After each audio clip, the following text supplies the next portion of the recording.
parte vamos a hablar de las microangiopatías trombóticas, y las principales son la púrpura trombocitopénica trombótica y el síndrome urémico hemolítico, ¿no? También tenemos otras, como por ejemplo el síndrome de HELP, ¿no? También tenemos la coagulación intravascular diseminada, ¿no? Como patologías extremas, ¿no? Muy, muy complicadas, y como resultado final de una sepsis, ¿no?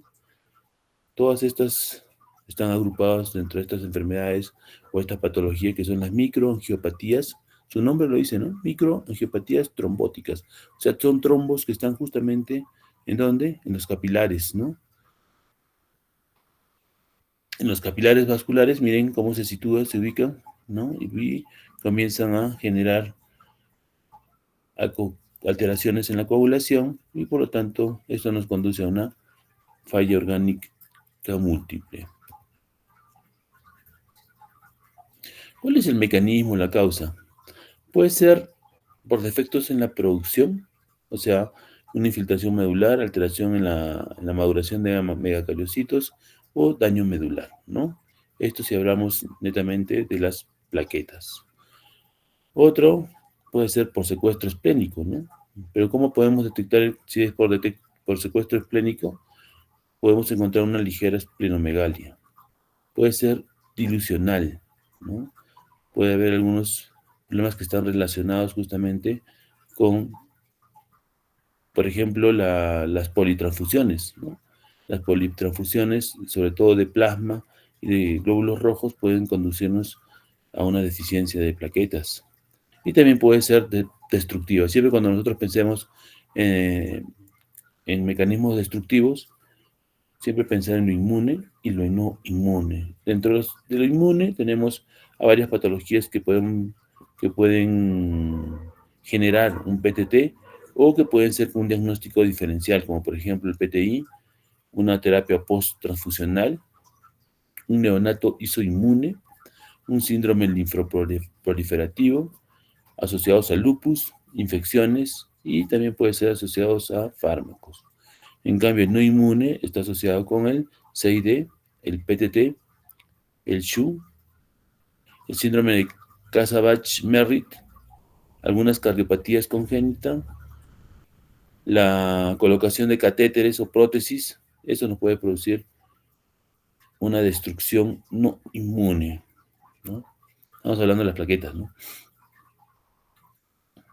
¿Cómo clasificamos a las microangiopatías trombóticas en primarias y secundarias? Básicamente las primarias, bueno, están en un entorno hereditario congénito, ¿no? También se le puede llamar síndrome de Urbschwab-Schulman, ¿no? Que es una causa de mutaciones homocigotas o heterocigotas compuestas por el gen ADAMS13. Vamos a hablar mucho de este gen, sobre todo en las púrpuras trombocitopénicas trombóticas, ¿no? Esta puede ser idiopática o inmune, que es la más frecuente, ¿no? Si se dan cuenta entre las dos, la congénita o hereditaria es menos común y la idiopática inmune es más común. Es provocada por el desarrollo de anticuerpos anti-ADAMS13. ¿Qué es el ADAMS13? Es una metaloproteasa, ¿no? Es una metaloproteasa que se encarga de degradar al factor de von Willebrand. Entonces lo vamos a ver posteriormente. Entonces, el ADAMS13 tiene una función importante, ¿no? Si no hay ADAMS13, esta molécula, que es el factor de von Willebrand, va a continuar y puede atrapar plaquetas porque tiene un mecanismo por el cual a través de la glicoproteína 1B59 puede atrapar plaquetas y puede formar microtrombos que pueden perjudicar a los capilares, ¿no? Luego tenemos el síndrome urémico hemolítico asociado a infección, y justamente esta es la variedad bacteriana que puede producir un síndrome urémico hemolítico, que es la E. coli 0157H7, ¿no? Es una variedad de coli que puede producir un síndrome urémico hemolítico. Luego tenemos algunas alteraciones del complemento que también están asociadas con las microangiopatías trombóticas primarias. Secundarias, ¿no? Su nombre lo dice bien claro. Secundarias a fármacos, algunos fármacos que nos pueden conducir a estas microangiopatías, como son la quinina, que no se usa frecuentemente, la gencitabina, el cisplatino, interferón que es inmunosupresor, el cisplatino que se utiliza en quimioterapias, ¿no? La tirosinquinasa que se usa en las leucemias mieloides crónicas, ¿no? El clopidogrel, que es un antiagregante plaquetario, ¿no? El uso de anticonceptivos orales también puede producir esto, ¿no? Conectivopatías como el lupus, el síndrome antifosfolipídico y la esclerodermia también puede producirnos estas microangiopatías. Otras infecciones más alejadas, el VIH, glomerulopatías, hipertensión arterial maligna y la infección por virus de H1N1, ¿no? Y algunas neoplasias también están relacionadas con las microangiopatías. La primera vez que se descubrió, bueno, siempre cuando se descubren, pues, las enfermedades no han sido muy claras, ¿no? Siempre hay manifestaciones que nos pueden orientar a una patología, pero con los años se fueron describiendo mucho mejor y también igual el tratamiento también mejoró, ¿no? Moscovich, ¿no? Descubrió un caso de un paciente joven que tenía fiebre, lesiones petequiales, una insuficiencia renal, manifestaciones neurológicas, anemia y plaquetopenia, ¿no? Miren, dése cuenta de todos los síntomas que tenía. Interesante, ¿no? Anemia y plaquetopenia. ¿Por qué? Porque se ven atrapados y destruidos, ¿no? Como hay estas microangiopatías, se atrapan los glóbulos rojos y también son destruidos, al igual que las plaquetas. Por eso es que disminuye. Hay problemas neurológicos, ¿no? Porque justamente si esto se genera en el sistema nervioso central, va a producir alguna alteración neurológica. Insuficiencia renal igual, ¿no? Se dan cuenta que estos microtrombos pueden estar en cualquier lugar. Hay fiebre, ¿no? Hay fiebre y lesiones petequiales, porque también son producto de esto, ¿no? En 1955 Gasser, ¿no? Introdujo por primera vez el término de síndrome urémico hemolítico, ¿no? Un término que yo de verdad en la vida estudiantil lo he visto una vez y también lo hemos estudiado, pero muy vagamente. Estos casos son más frecuentes en ciudades grandes, ¿no? No son muy frecuentes en nuestra región. No he visto acá un síndrome urémico hemolítico, ¿no? Y así que Gasser describió pues, a un niño caracterizado por anemia hemolítica, trombocitopenia e insuficiencia renal tras un cuadro gastrointestinal. Ojo, ¿no? De origen infeccioso. ¿Quién está involucrada ahí? La famosa E. coli. Entonces, para poder diferenciarla, porque las dos producen, pues, las dos producen microtrombos, microangiopatías trombóticas, ¿no? Entonces, para diferenciar, ¿cómo diferencio una de la otra? Algunos decían pues que tenían que hacer una lámina periférica para ver la mayor cantidad de esquistocitos, pero tampoco es algo que nos pueda orientar netamente a, a diferenciarlas, ¿no? Entonces, la clínica es importante.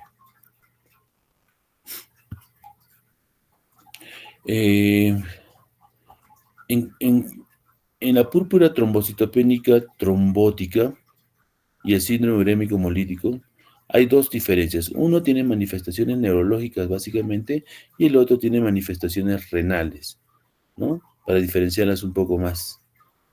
Las manifestaciones neurológicas corresponden a la púrpura trombocitopénica trombótica y las manifestaciones renales al síndrome urémico hemolítico.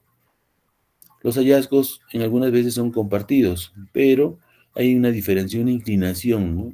Por ejemplo, en el síndrome urémico hemolítico tenemos lesiones justamente a nivel del riñón, ¿no?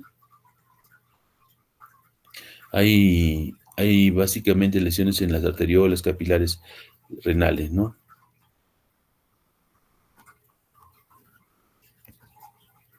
La etiología.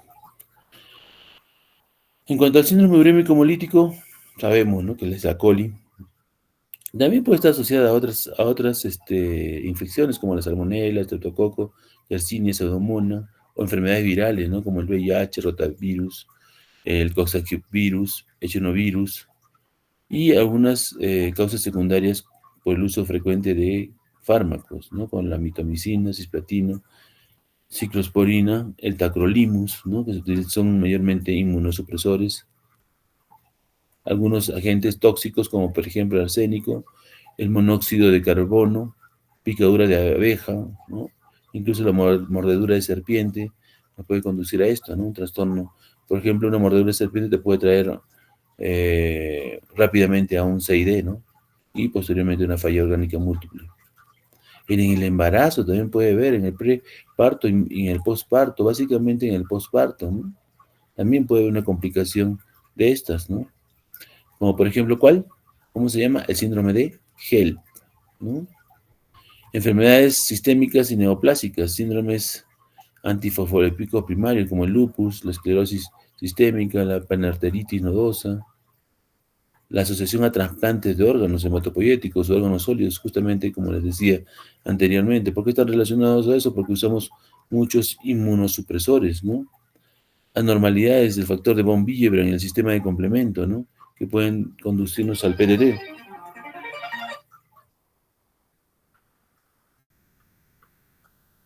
Fer, estoy en clases ahorita, estoy en clases. Estoy en clases, te llamo cuando termine. Te llamo, te llamo. ¿Ya? De hecho. Y miren, así es como se desarrolla, ¿no? Si se dan cuenta, este es el endotelio, el subendotelio, ¿no? Acá está la luz del vaso. Y miren, ¿no? Cuando el flujo sanguíneo es normal, encontramos estos multímeros que son normales, que es el factor de von Willebrand, ¿no? Entonces, encontramos estos multímeros que están en el torrente sanguíneo, viene el Adams 13 y lo degrada. Si no hubiera Adams 13, entonces se dan cuenta que estos multímeros normales no se degradarían y miren cómo atrapan a las plaquetas o también otras células sanguíneas y forman un microtrombo. Ahora, ¿por qué falta el Adams 13? Ya les vuelvo a repetir. O es por destrucción, ¿no? Por no autoinmunidad, o es por deficiencia en la producción, ¿no? Entonces es así como se produce, ¿no? Esto es un capilar. Entonces va atrapando plaquetas, va atrapando glóbulos rojos, blancos y forma un microtrombo y obstruye la luz. Y a veces dejan una pequeña luz, digamos, ¿no? En donde el glóbulo rojo quiere pasar por esa pequeña luz y al querer pasar por esa pequeña luz sufre una alteración en su morfología, o sea, se rompe. Y esto va a conducir a producir esquistocitos. Por eso siempre que cuando estemos frente a una microangiopatía o sospechemos de una microangiopatía trombótica, ya sea con las que he mencionado en la clase o ya sea HELP o CID, busquemos esquistocitos en lámina periférica. Enviamos una orden de laboratorio indicando buscar esquistocitos en lámina periférica. ¿No? ¿Me entienden? ¿No? Entonces, con eso confirman el diagnóstico, porque a veces las herramientas diagnósticas no nos ayudan. Las plaquetas pueden estar bajas. Uy, las plaquetas están bajas. Es un PTI. ¡Pum! Le ponemos plaquetas con corticoides y empeoramos toda esta situación. ¿No? ¿Se dan cuenta? Pero es porque tal vez no hemos ampliado. Si yo veo que las plaquetas están bajas, entonces le pido una lámina periférica y hay esquistocitos, no le voy a poner plaquetas por nada. No le voy a poner plaquetas. ¿Qué le voy a poner? ¿Qué le voy a poner al paciente? Vamos a ver más detalladamente en el tratamiento. Alguna sustancia que tenga Adams 13 para que ayude a degradar estos multímeros. ¿Y qué sustancia tiene gran cantidad de Adams 13? El plasma, ¿no? El plasma. Entonces le ponemos plasma a este paciente, llega el Adams 13 a este paciente y comienza a degradar los multímeros. Entonces, entre las manifestaciones clínicas, lógico, ¿no? En el SHU o en el síndrome urémico hemolítico va a predominar la insuficiencia renal aguda, ¿no? En los dos va a haber una anemia hemolítica microangiopática y también va a haber como consecuencia por el atrapamiento de estas plaquetas, va a haber un alto consumo de plaquetas, entonces esto nos va a llevar a una trombocitopenia. Entonces, como lo mencionamos, la insuficiencia renal aguda pues es un marcador clásico de la, del síndrome urémico hemolítico. Para eso, ¿qué vamos a solicitar? Una urea y creatinina, pues, ¿no? Para ver cómo está funcionando ese riñoncito. Pero también no olvidemos que pueden tener algún porcentaje, una y otra pueden tener, ¿no? Por ejemplo, un PTT puede tener también un problema renal, pero es más marcado en el SHU, ¿no? En cuanto a la gravedad, esta patología no es muy frecuente, ¿no? Tanto el PTT como el SHU no son muy frecuentes. Pero si fuese necesario, estos pacientes tienen que llegar, sobre todo el SHU, podrían llegar a una diálisis, ¿no? Y el PTT, ¿a qué llega? A un recambio plasmático, ¿no? Depende de la gravedad de estos, ¿no? Y en el cuadro clínico, básicamente encontramos una pentada, ¿no? Es lo que ven ustedes. Encontramos anemia hemolítica microhepática, lógico. Encontramos una insuficiencia renal, sí, en ambos hay. Lógicamente que predomina más en el SHU. ¿Hay trombocitopenia? Sí, hay trombocitopenia. Hay fiebre, porque hay una liberación de interleucinas. Y hay daño neurológico, básicamente, casi en un 90% en el PTT y poco en el SHU, ¿no? No se ha reportado mucho daño neurológico en el SHU. El paciente se va a presentar como pálido. ¿Por qué? Porque hay ruptura de los glóbulos rojos, ¿no? Y al ver ruptura de los glóbulos rojos también va a liberar la bilirrubina, por lo tanto va a tener un tono ligeramente histérico, va a haber petequias, equimosis, púrpura, ¿no?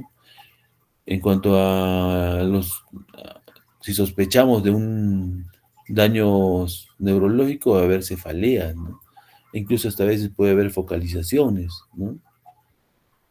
Convulsiones, coma, eso puede ver también, ¿no? Deterioro cognitivo, alteración de la personalidad, ¿no? Afasia, alteración mental, todo eso puede traernos como consecuencia, si no se trata a tiempo, una púrpura trombocitopénica trombótica.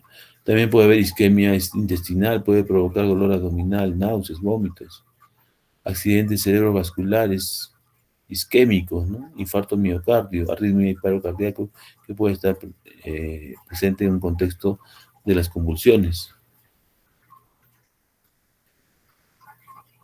La hipertensión arterial también es otro síntoma frecuente, ¿no? En este tipo de patologías. Sobre todo se dice que a este tipo de pacientes tienes que comenzar justamente dentro de las funciones vitales, controlar la presión arterial para ver, ¿no? Si tiene todos estos síntomas, para ayudarte a poder discriminar una de otra, ¿no?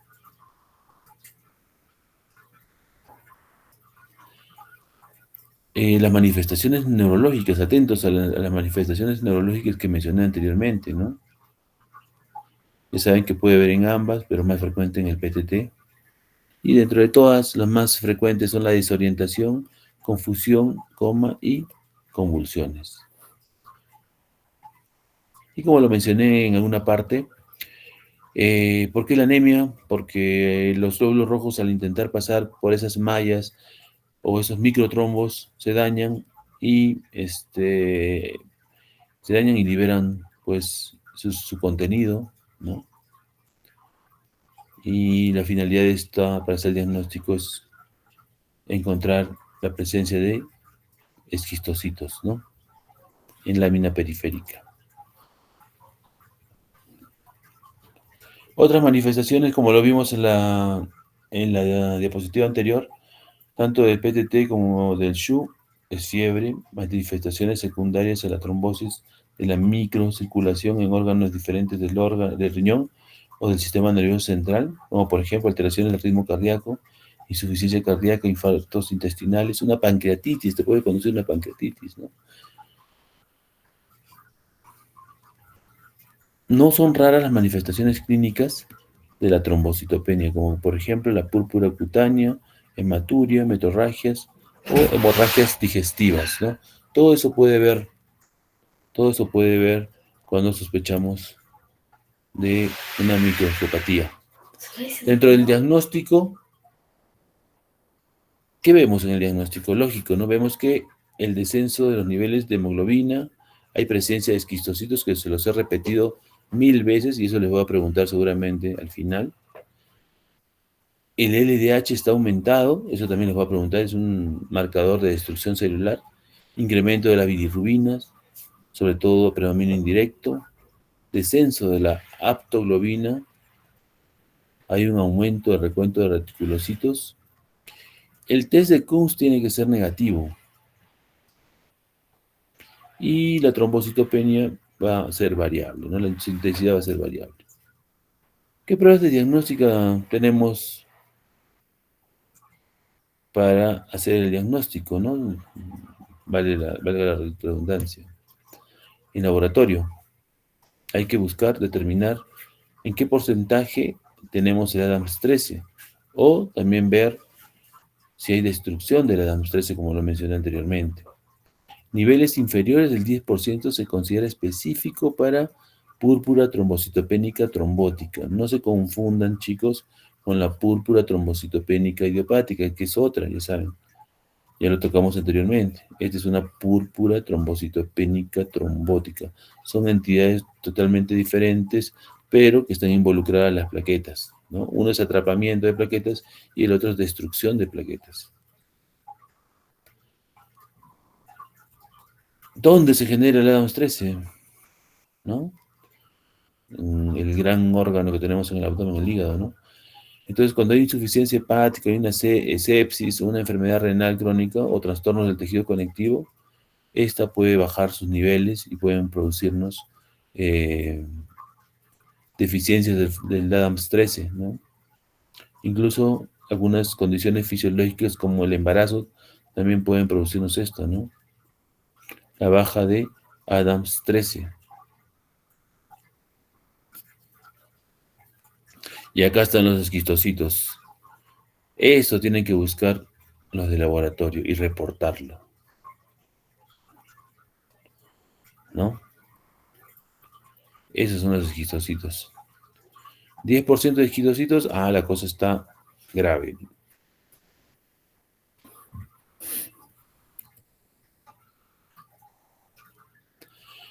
Otros parámetros que tenemos que evaluar, sobre todo en insuficiencia renal, es la elevación de la creatinina, la urea, el descenso de la diuresis, ¿no? Eso tenemos que enfocarnos cuando sospechemos, sobre todo de SHU, ¿no? En el sedimento urinario, también alteraciones en forma, va a haber microhematuria, o tal vez puede llegar hasta macrohematuria, ¿no? Pero lo más frecuente es ver micro, o sea que no podemos detectar fácilmente el sangrado, ¿no? Con la gravedad del cuadro, puede llegar a un síndrome nefrótico y también puede llegar a una leucocituria.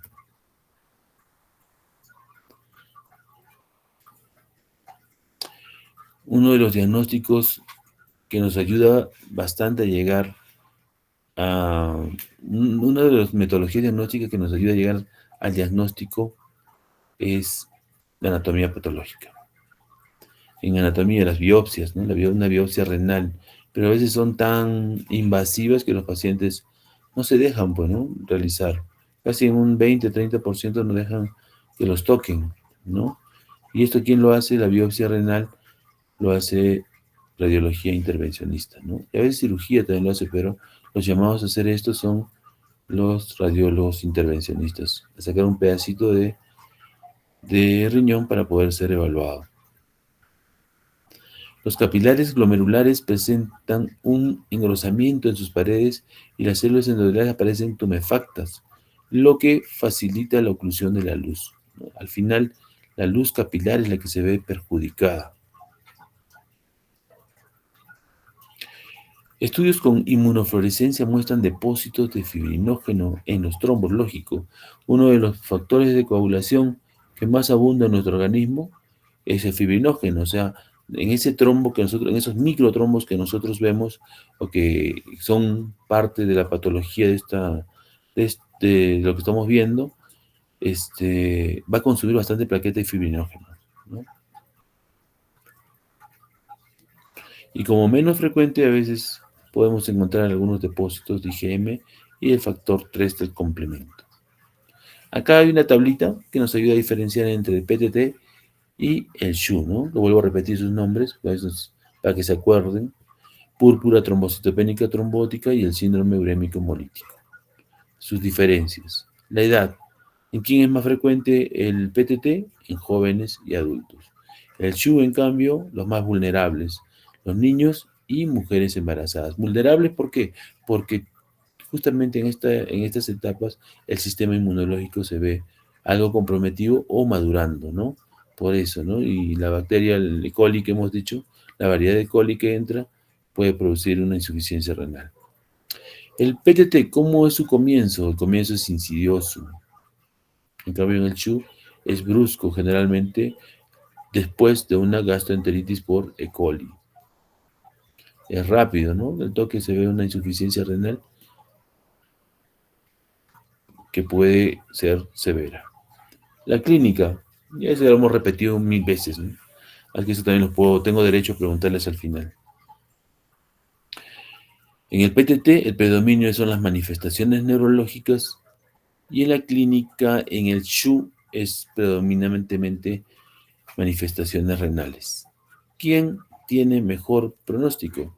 El SHU, ¿no? Mejor pronóstico, ¿no? Y el de peor pronóstico es el PTT. Y acá una descripción, un poco de la descripción de la fisiopatología y también para conocer un poquito más al ADAMS13. Yo sé que no están familiarizados con esta molécula, es una metaloproteasa que nos protege de la formación de trombos, ¿no? Si no la tenemos en cantidades suficientes, vamos a ser muy vulnerables a estas patologías. Es una molécula muy compleja, ¿no? Que tiene varias regiones, tiene región de cisteína, integrina, es muy compleja, pero que ustedes deben saber que se produce en el hígado y que su función principal es degradar al factor de von Willebrand, ¿no? Entonces, ¿cuál es su compañero? ¿Cuál es su función del ADAMS13? Degradar a este multidímero, ¿no? O multímero, ¿no? Multímero de von Willebrand. Dímero, dímero, dímero, dímero. Hay que destruirla, ¿no? Y miren, acá justamente tienen graficado una tijera y las zonas donde puede cortar el ADAMS13. Entonces, un poco de descripción del factor de von Willebrand. Es una proteína circulante, es gigante, tiene un peso molecular que excede los 10.000 kilodaltons, es grande, ¿no? Y tiene una función importante en la hemostasia, pero cuando no hay hemostasia, no tiene ninguna función, y el ADAMS13 es la encargada de degradarla. ¿Y qué es el ADAMS13? Miren, es una metaloproteasa. Dentro de la metaloproteasa es una proteína glicosilada de 190.000 daltons, codificada donde en el cromosoma 9, ¿no? En el cromosoma 9 es un cromosoma que está ligado bastante a la formación de elementos sanguíneos, ¿no?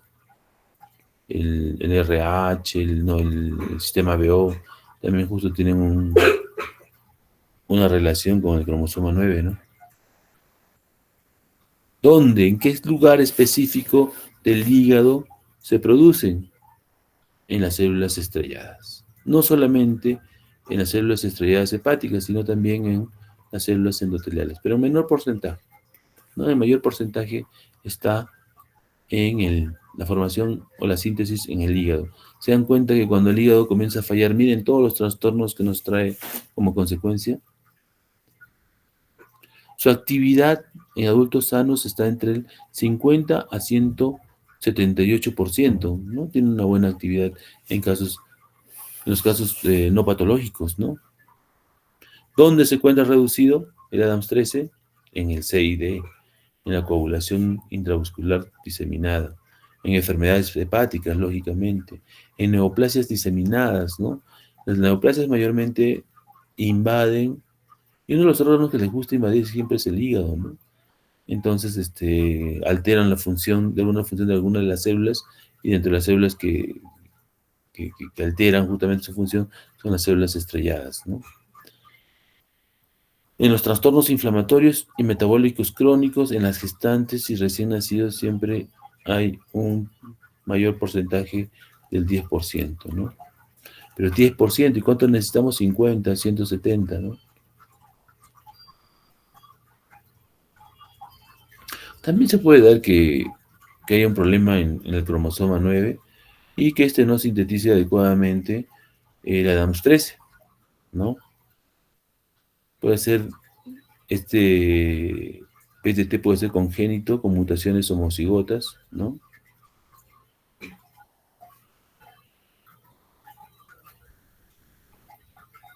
Y mayormente a veces cuando es congénito, las manifestaciones son cuando uno está cursando la etapa infantil, ¿no?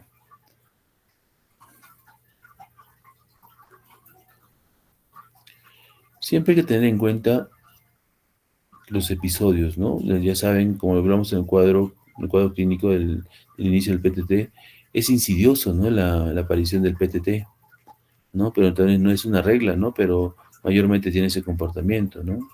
Hay que buscar la detección de autoanticuerpos IgG, ¿no? Más o menos esta frecuencia tiene dentro de todo el 44 a 94% de los pacientes. El defecto es transitorio intermitente en la regulación inmune de causa desconocida. Entonces, si no hay un defecto causado por un autoanticuerpo, hay que ver en el defecto de la producción, alteración de la supervivencia, estamos hablando del tiempo de vida media del Adams 13, o limitaciones en las técnicas de laboratorio, ¿no?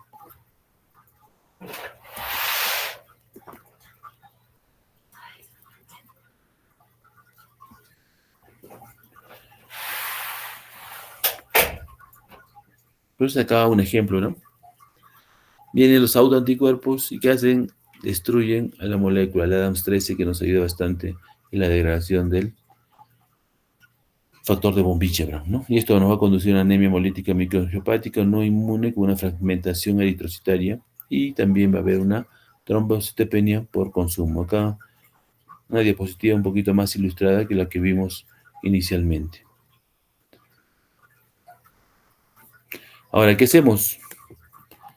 ¿Qué hacemos? Hicimos el diagnóstico, vimos los esquistocitos, vimos el problema renal, vimos el problema neurológico, vimos un trasfondo o un problema primario que fue una infección. ¿Qué hacemos?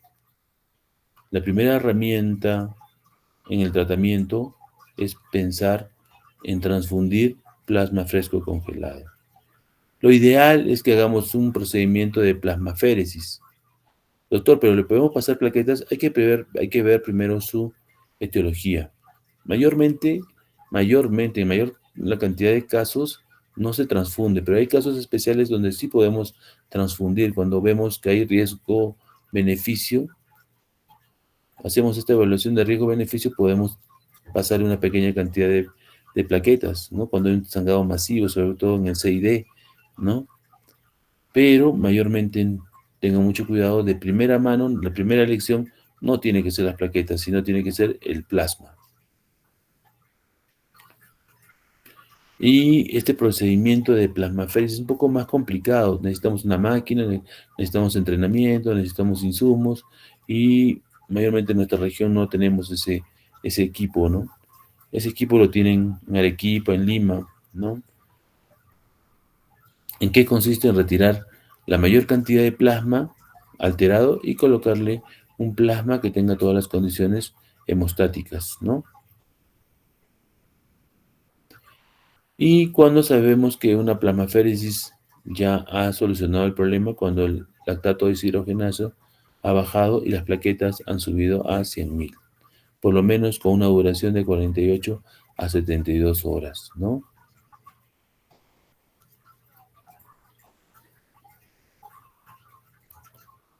Y acá está, ¿no? El equipo de aféresis, este es el equipo de aféresis.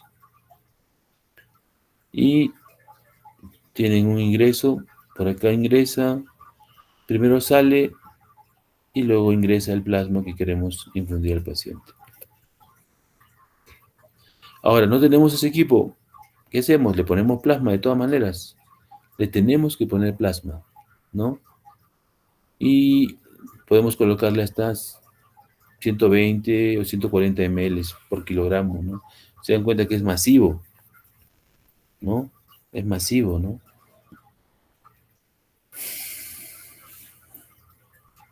Usamos corticoides y sabemos que es autoinmune, ¿no? Si es autoinmune, usamos corticoide y también podemos combinar con plasmaféresis, ¿no? La primera opción que se usa es la metilprednisolona de 1 a 2 miligramos por kilogramo día, hasta conseguir una remisión.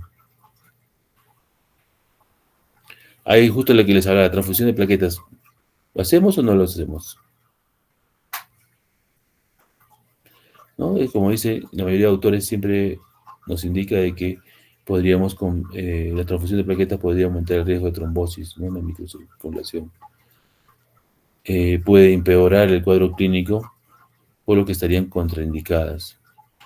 Pero en algunos pacientes, cuando evaluamos esto que les dije, riesgo-beneficio, podemos transfundirlo, pero una vez el paciente esté estable, ¿no? Y cuando la trombocitopenia sea severa o cuando hay eh, hemorragias importantes. Hay que tener mucho cuidado, chicos, con la transfusión de plaquetas, ¿no? Tienes que saber manejar la complicación. Si no sabes manejar la complicación, mejor no pongas plaquetas. Ponle solamente plasma fresco congelado. Eso sí, ponle lo que tú quieras, ¿no? Según la dosis que te indiqué. Tratamiento de rescate se debe considerar algunas situaciones, ¿no? Ausencia de respuesta de 7 a 10 días de plasmaféresis, eso se llama recambio plasmático. Empeoramiento, recidiva inmediata tras suspender la plasmaféresis. Entonces, ¿qué hacemos? En combinación con estas, tanto la plasmaféresis o puede ser la transfusión de plasma fresco congelado, podemos darle vincristina, ¿no? 1.4 miligramos por metro cuadrado, máximo 2 miligramos, por vía endovenosa semanal durante 2 a 4 semanas. O, en todo caso, ser radicales y retirar el vaso.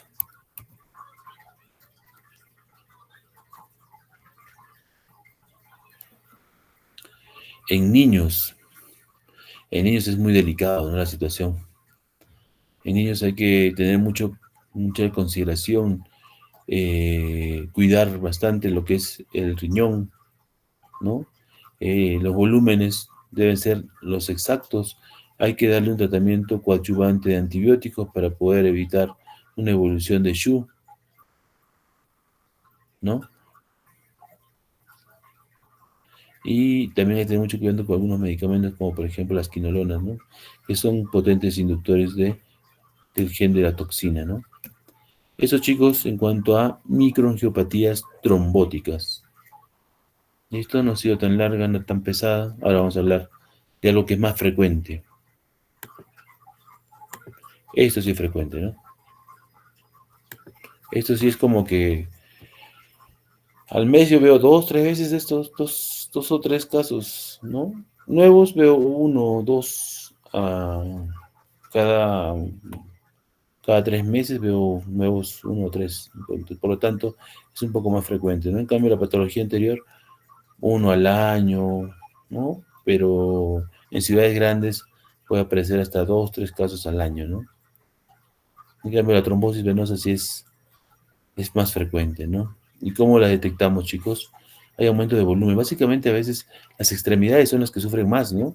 Tanto los miembros inferiores o los superiores son los que sufren más de esta patología, ¿no? Y básicamente es porque en miembros inferiores, porque hay ausencia o una inflamación crónica de los vasos, o también las válvulas venosas comienzan a fallar, comienza a haber varices superficiales y se complican con una trombosis venosa profunda.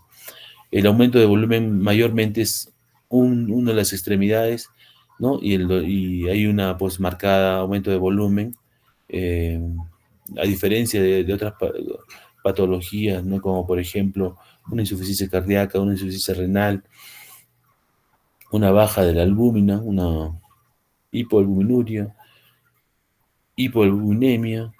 Entonces, eso nos pueden producir, pero aumento de volumen de ambos miembros inferiores, ¿no? Edemas blandos, ¿no? En cambio, este es un edema duro, ¿no? Donde se puede distinguir de las demás patologías, ¿no? Porque solamente es en una extremidad, pero el 5 o 10%, cuando hay un problema ya de coagulación, puede ser incluso en las dos extremidades y eso nos puede confundir más, ¿no? Entonces siempre hacerle su ecodoppler, que es se consideró como el gol estándar, ¿no? Hoy en día ya hay otras metodologías de imágenes que se está considerando como gol estándar, ¿no? Y ahora nos introducimos, pues, a lo que es trombosis venosa profunda. Y en trombosis, lo vuelvo a repetir, lo que vimos en las microangiopatías trombóticas, en el trombo, pues, tiene contenido de plaquetas, fibrina, glóbulos rojos, ¿no? Un trombolizado se puede recanalizar y la reendotelización puede ser hasta en 10 días, ¿no? La destrucción de válvula, lo que le mencionaba, ¿no? Un síndrome postrombótico, ¿no? Puede ser profundo y superficial, ¿no? Enfermedades tromboembólicas venosas. ¿Cuáles son las más frecuentes? La trombosis venosa profunda y el TEP, el famoso TEP, el tromboembolismo pulmonar, ¿no? Entonces, es importante, es importante ver si hay recurrencia o frecuencia, quiere decir que hay un problema en la coagulación. Y ya se necesita exámenes un poquito más complicados, ¿no?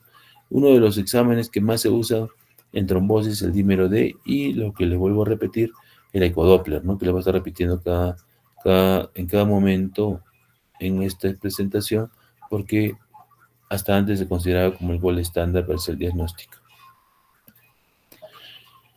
Y bueno, cuando sospechas, pues le pides un ecodoppler y el ecografista te hace toda la descripción eh, de la vena que está comprometida.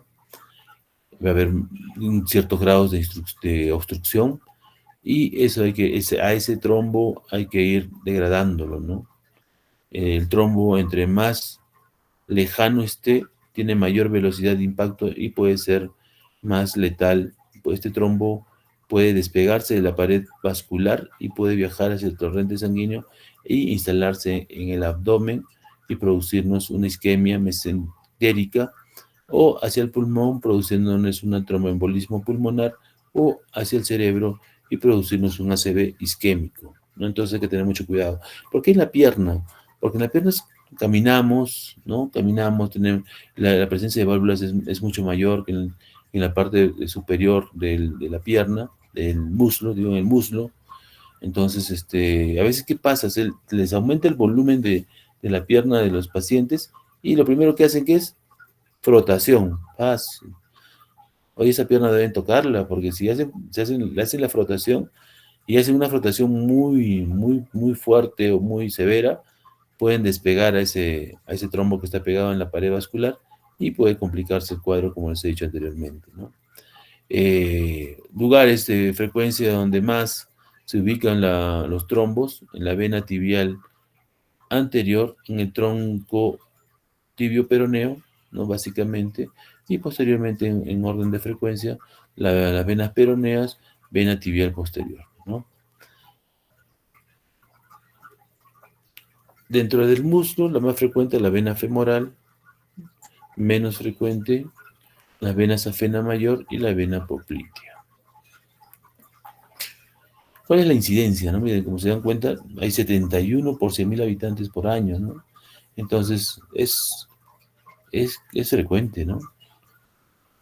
Y los varones siempre llevamos la mala suerte de ser los más vulnerables, ¿no?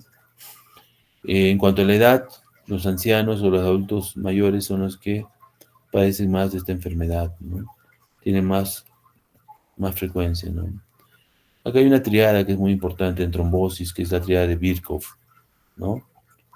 ¿En qué consiste? Esto me lo voy a preguntar, chicos, la triada de Birkhoff, eso viene de que los exámenes que cada rato vienen con la triada de Birkhoff. ¿En qué consiste? Éstasis sanguínea, ¿no? Ustedes saben muy bien que el flujo sanguíneo es laminar. Cuando pierde esa característica, el flujo sanguíneo puede producir, o está exento de producir trombosis, ¿no? Cuando hay éxtasis, hay enlentecimiento del flujo, del flujo sanguíneo dentro del vaso y por lo tanto va a llevar a la formación de un trombo rojo por un mecanismo similar a la coagulación. Cuando un daño endotelial, ¿no? Cuando hay un daño endotelial en el vaso también puede producir, las membranas se van a exponer, sobre todo el colágeno tipo 4, y esto va a conducir a la formación de un trombo, ¿no? Por todo el mecanismo de adhesión, agregación plaquetaria, pues, ¿no? Entonces, si tenemos un daño endotelial recurrente, entonces vamos a tener recurrencia en la aparición o en la formación de trombo, ¿no? Estados de hipercoagulabilidad. ¿Cuándo estamos en un estado de hipercoagulabilidad? ¿Cuándo? Cuando estamos hospitalizados, ¿no? Cuando estamos hospitalizados mucho tiempo, entonces eh, estamos inmovilizados, tal vez por una fractura de pierna, ¿no? Y no podemos ir al baño. Entonces tenemos ahí en ese momento una alta probabilidad de formar trombo. Por eso hay un score que se llama de Wells para poder determinar eso, ¿no? Pasado 3, 5 días, tienes que anticoagular profilácticamente, ¿no? Estados fisiológicos que nos vuelven hipercoagulables. ¿Cuál es? El embarazo.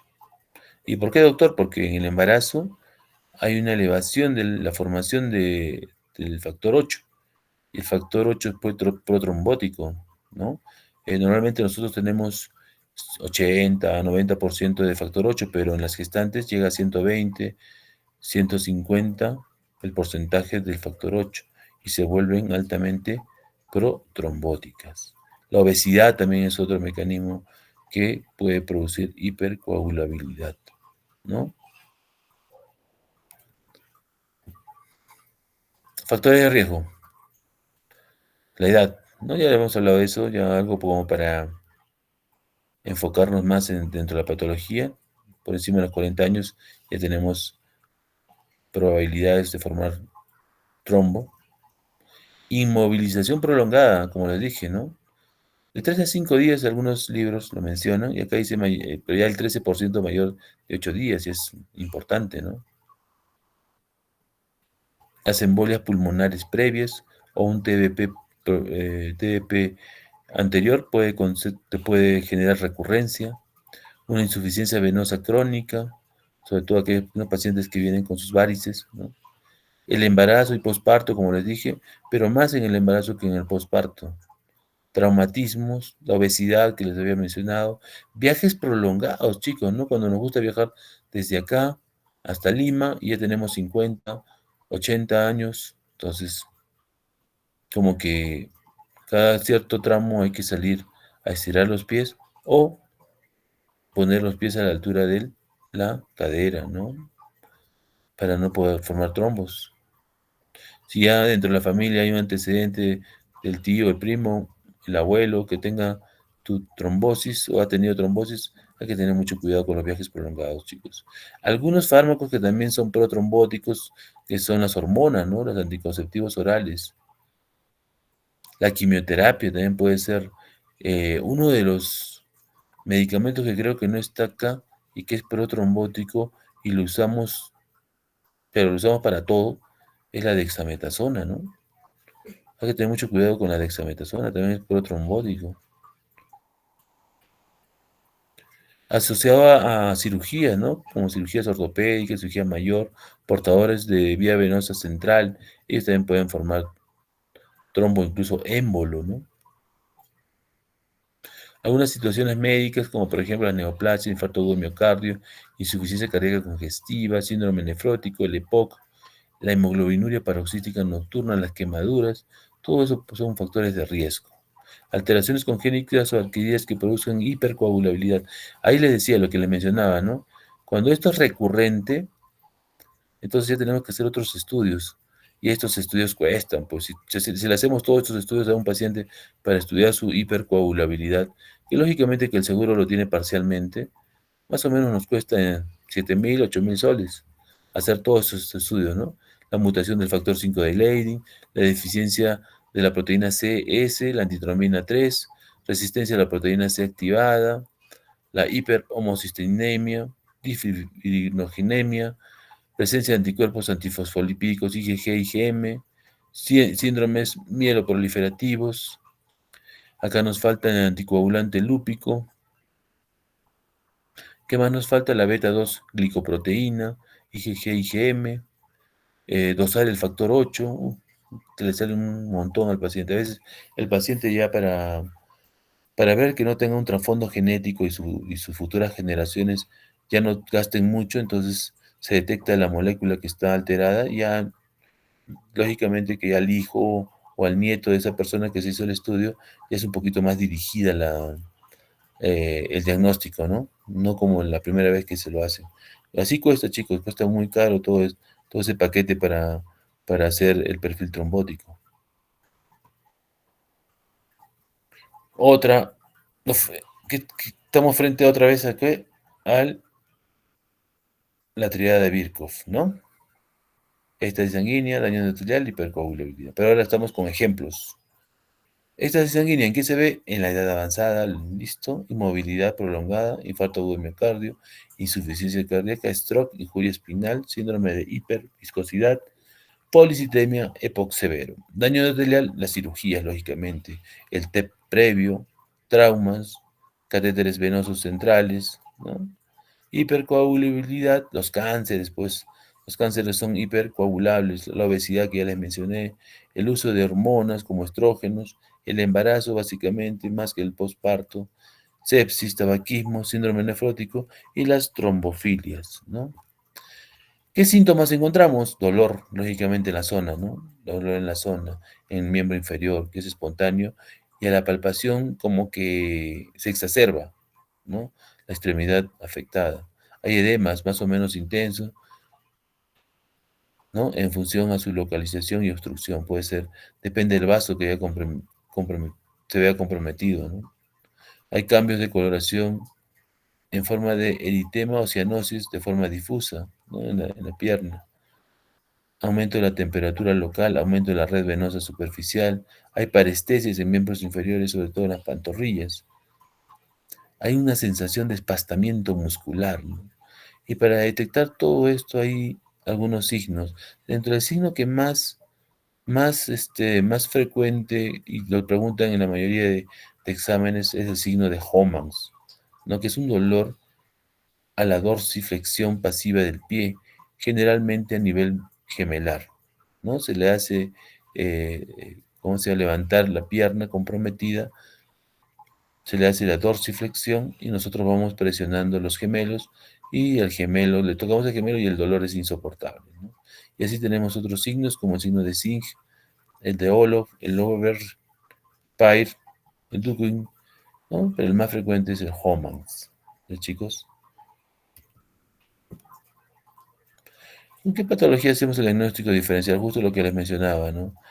No, se hinchan las dos piernas, una y listo. Una puede ser por golpe incluso, ¿no? Una tromboflebitis superficial, una insuficiencia venosa crónica, una obstrucción venosa, celulitis, quiste de Baker, linfedema, ¿no? Pero obviamente a veces son por los compromisos en ambas piernas, pero en linfedema puede ser hasta uno, ¿no? Algún hematoma, síndrome compartimental, edema, insuficiencia cardíaca hepática o renal, obstrucción venosa linfática, rotura fibrilar, inflamación o rotura del tendón de Aquiles, traumatismo, isquemia arterial aguda, son muchos diagnósticos diferenciales, ¿no? Y así es como se ve, ¿no? ¿No? Pueden confundirnos estos diagnósticos con la trombosis venosa profunda. Por eso es importante el ecodoppler y todos los exámenes que se han solicitado. Las insuficiencias venosas se ven así, pues, sobre todo en personas ancianas, las tromboflebitis superficial, isquemia arterial aguda, sobre todo en aquellos pacientes que están mucho tiempo parados, ¿no? En la insuficiencia cardíaca, miren, ¿no? Cómo se ve, es blando el edema, y es en ambas extremidades. Una ruptura fibrilar, de eso sí he visto también, he visto hace poco una ruptura fibrilar, lo deja bien marcado, ¿no? Los hematomas por golpes, por traumatismos, contusiones, ¿no? Entonces, queremos hacer un buen diagnóstico y para eso tenemos herramientas. La escala de Wells, como les dije, es una de las herramientas principales. El dosaje de dímero D, la ecografía por compresión, que es el ecodoppler, que es una herramienta que hasta antes se consideraba como, aún todavía se considera como el gold estándar, ¿no? El diagnóstico. La flebografía, la que ahora está entrando con fuerza, el flebotac y la angioresonancia magnética, ¿no? Y acá están los famosos estudios de trombofilia, que es lo que les mencioné anteriormente, que costaba un montón de dinero. La escala de Wells. Miren la característica de escala de Wells. Esta es escala de Wells para trombosis venosa profunda, porque también hay escala de Wells para tromboembolismo pulmonar, o sea, el famoso TEP, ¿no? Entonces, la escala de Wells, ¿qué mide la escala de Wells? Ver, si tiene cáncer activo, damos puntaje, ¿no? Si hay parálisis, paresia o inmovilización reciente de una extremidad, da un punto. Reposo reciente en cama, más de 3 días, lo que les mencionaba, ¿no? O cirugía mayor en el último mes, 1. Dolor del trayecto del sistema venoso profundo, 1. Tumefacción de toda la extremidad, 1. Es el puntaje, ¿no? Aumento del perímetro mayor a 3 centímetros respecto a la extremidad asintomática, menor a 10 centímetros por debajo de la tuberosidad tibial, igual, 1. Edema con fobia, 1. Presencia de circulación colateral superficial no varicosa, 1. Y si tiene un diagnóstico alternativo, ¿no? Puede ser hasta -2. Entonces, si nosotros vamos sumando todo esto, si está en menos de 1, la probabilidad es recontra baja, pues, ¿no? Si está en 1 y 2, la probabilidad es moderada. Y si está mayor a 3, la probabilidad es alta de trombosis venosa profunda. Entonces, chicos, esta escala de Wells también la encuentran en las apps. En las apps también hay apps de escala de Wells, pongan escala de Wells y encuentran ahí al toque, ¿no? Y van preguntando al paciente, ¿no? ¿Para qué? ¿Para qué nos sirve esto? Para prevenir, para iniciar un tratamiento profiláctico, ¿no? El dímero D nos ayuda bastante, ¿no? También nos ayuda, ¿no? Es una herramienta muy importante. Y sabemos que proviene de la producción de la degradación de la fibrina, ¿no? Se detecta en sangre en la fase aguda, ¿no? De la trombosis venosa profunda. También se puede elevar, es inespecífica, ¿no? Porque también se puede elevar en infecciones, neoplasias, insuficiencia cardíaca, infarto de miocardio, enfermedad cerebrovascular, cirugía reciente, traumatismo, ruptura de aneurisma o disección aórtica. También el embarazo también se eleva un poco. Entonces tiene un grado de recomendación alto, pero hay que saberlo interpretar, ¿no? Cuando te aparece el dímero D elevado, más trombosis venosa profunda elevada o presente, uy, ya, pues por ecodoppler, bueno, ya sabemos que estamos frente a un TBP, ¿no? Acá está la ecografía por compresión, ¿no? Dentro de ellas el Doppler a color, ¿no? Tiene una recomendación, un grado de recomendación A, ¿no? Tipo A, ¿no? Entonces, junto con el dímero D, como lo menciona la diapositiva, podemos hacer un buen diagnóstico, ¿no? Esto es lo que le decía, ¿no? Anteriormente el ecodoppler se consideraba como el gold estándar, ahora la flebografía se considera como gold estándar. Si me pone cualquiera de los dos, no me molesto.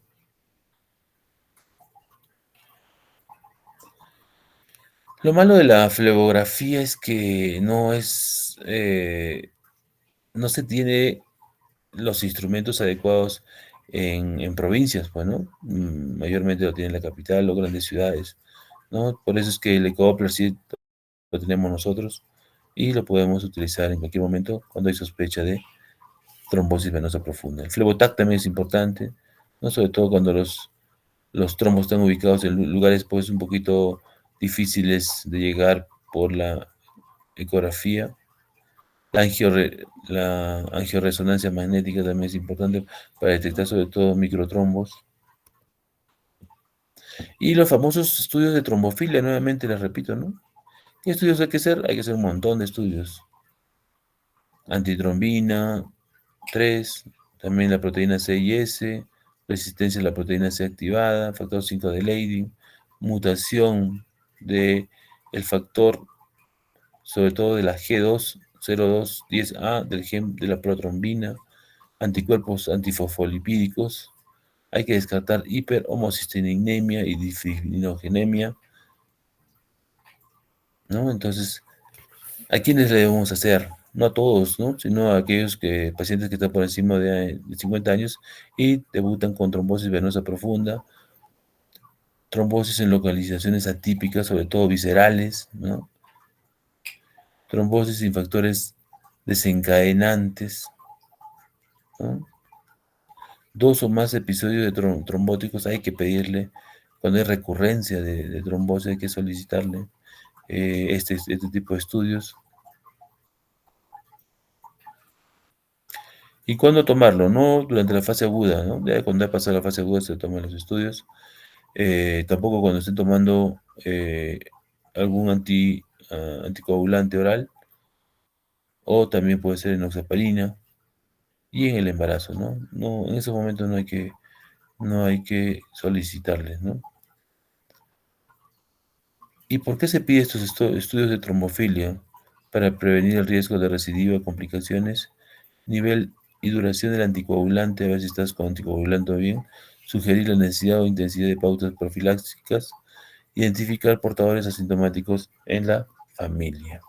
Entonces, este es el algoritmo para hacer el diagnóstico de trombosis venosa profunda. Primero, la escala de Wells, ¿no? Si la escala de Wells tiene menos de 2 puntos, hay que pedirle un dímero D. Si es negativo, no trombosis. Si es positivo, un ecodoppler, ¿no? Si es normal, no TBP. Si es TBP, darle tratamiento. Mayor a 2 puntos, ya bueno, el ecodoppler de cajón. Si es normal, a veces te parece el ecodoppler normal, porque tal vez el trombo es muy pequeño o la experiencia del ecografista no es muy buena, y tienes que pedirle pues un dímero D. Si es negativo, no trombosis. Si es positivo, pedirle nuevamente un ecodoppler con otro radiólogo, y después de 7 días, si es normal, no TBP. Si es TBP, tratamiento, ¿no?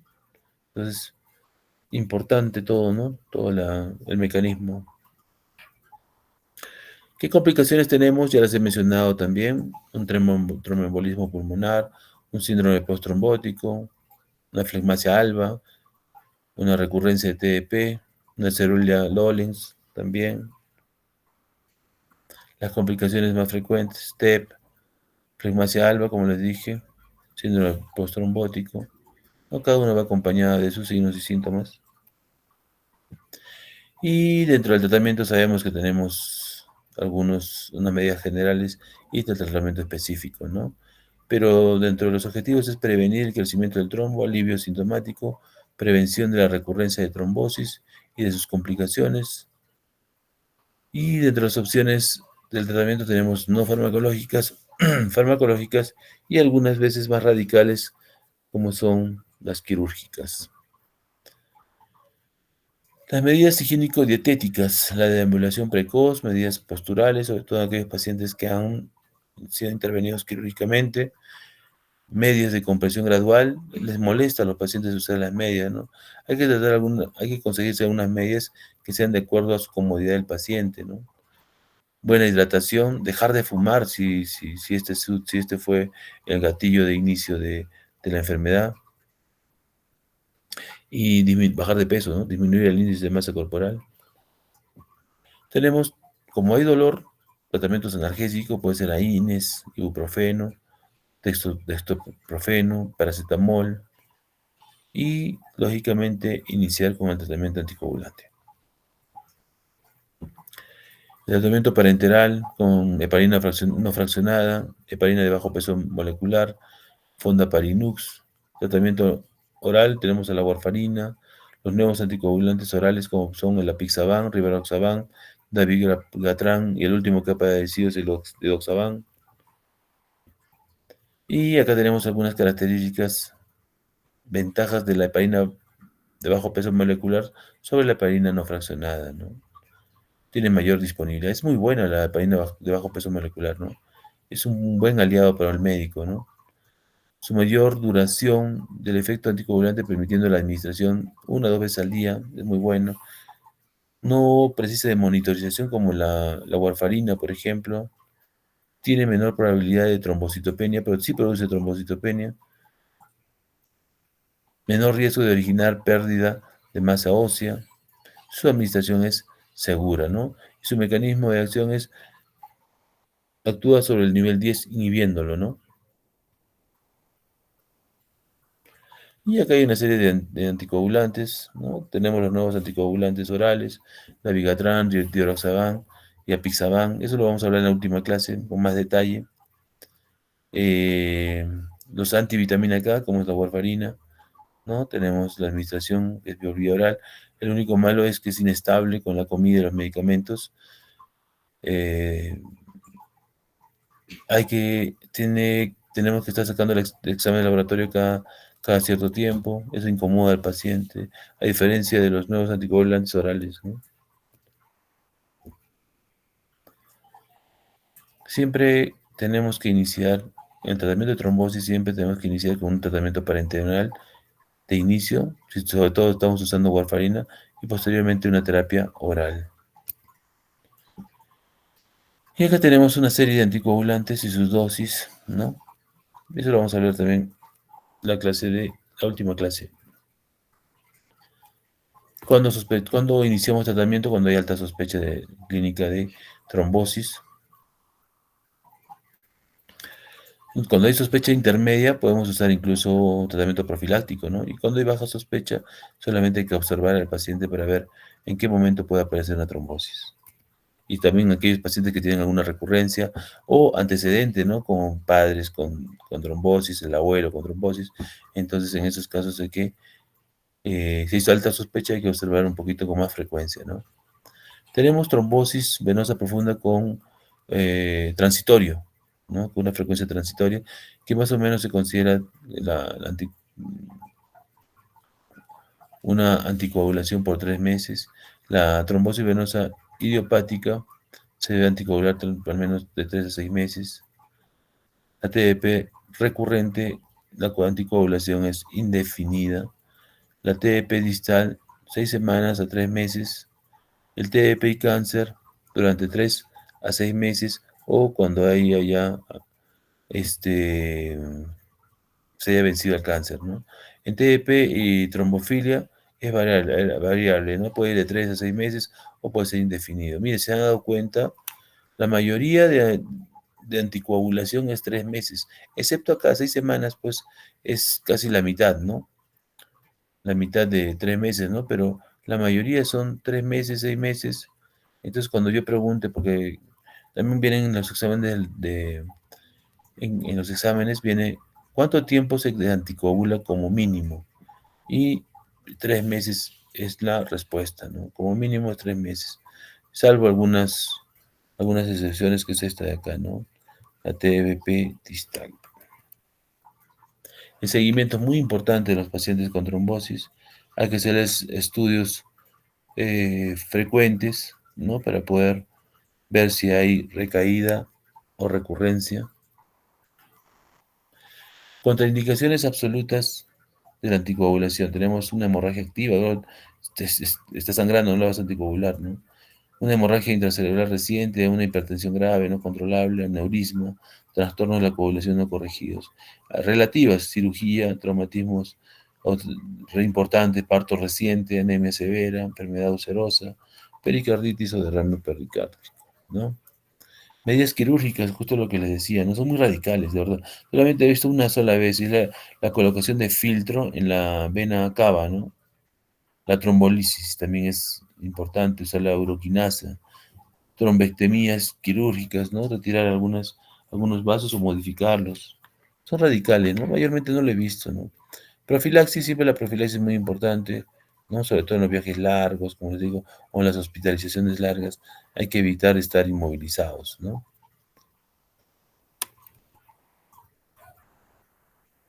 Y acá hay un cuadro donde te ayuda más o menos un resumen, ¿no? De todo lo que hemos hablado.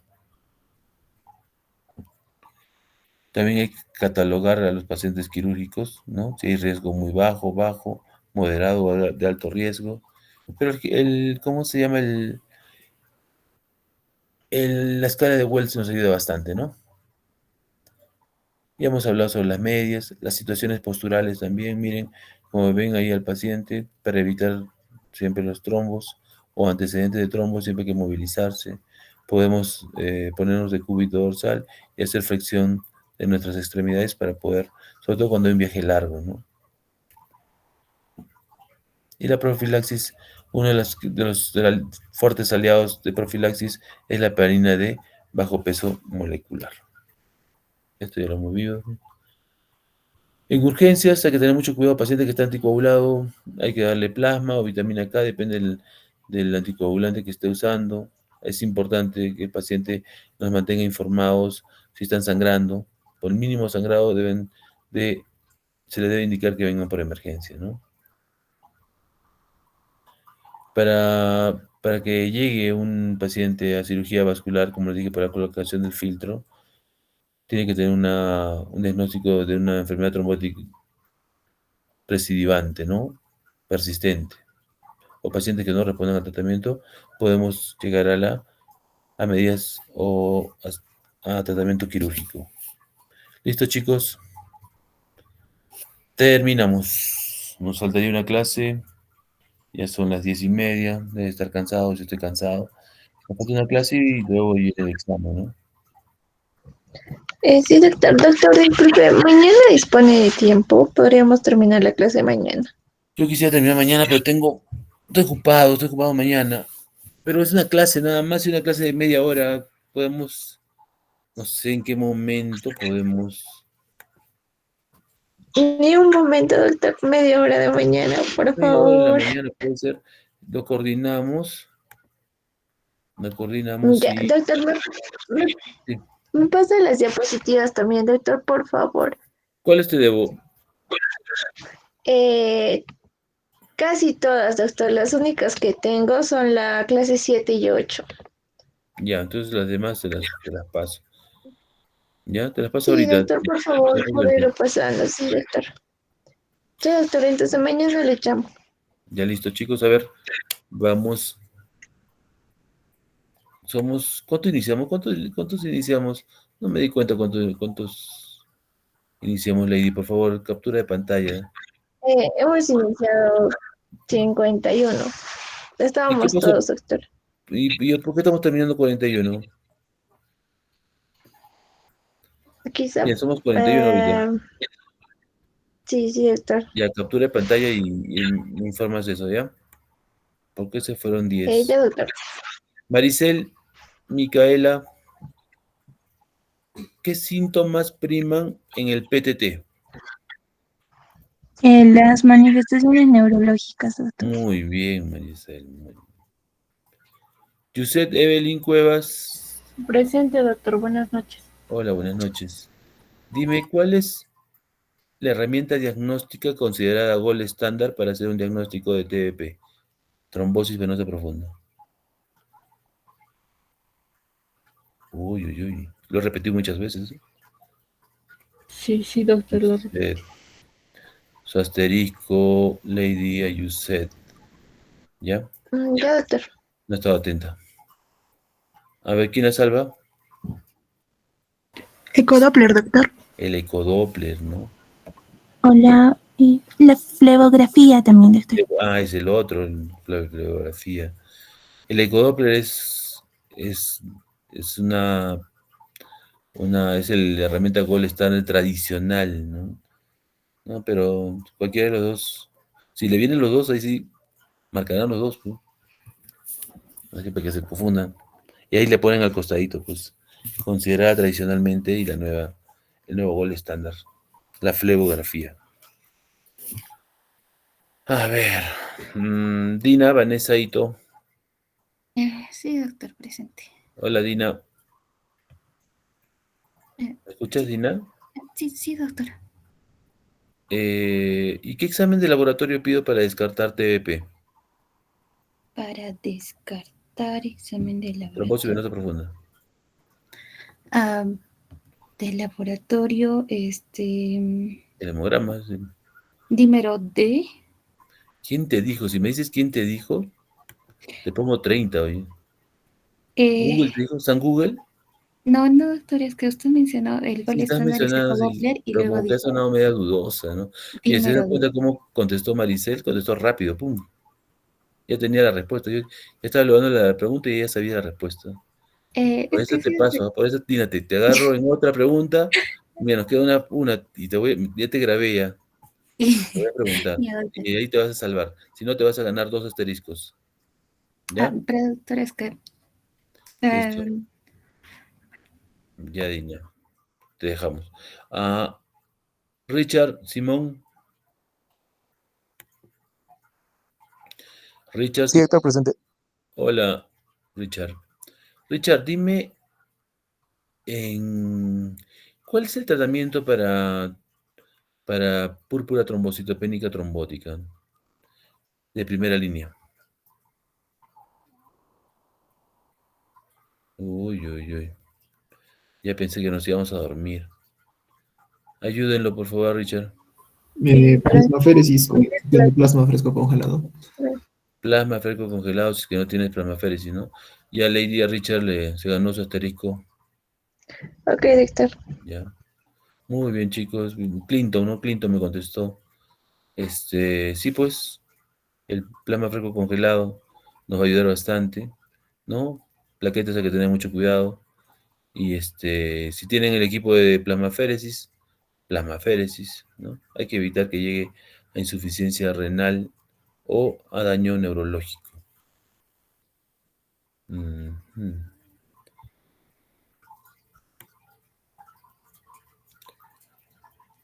Willy, Freddy, Mamani. Presente, doctor. Hola, Willy. Willy, dime parte. ¿Aló, me escuchas? Sí, doctor. Sí, sí, la escucho. Ya, a ver, a ver, a ver.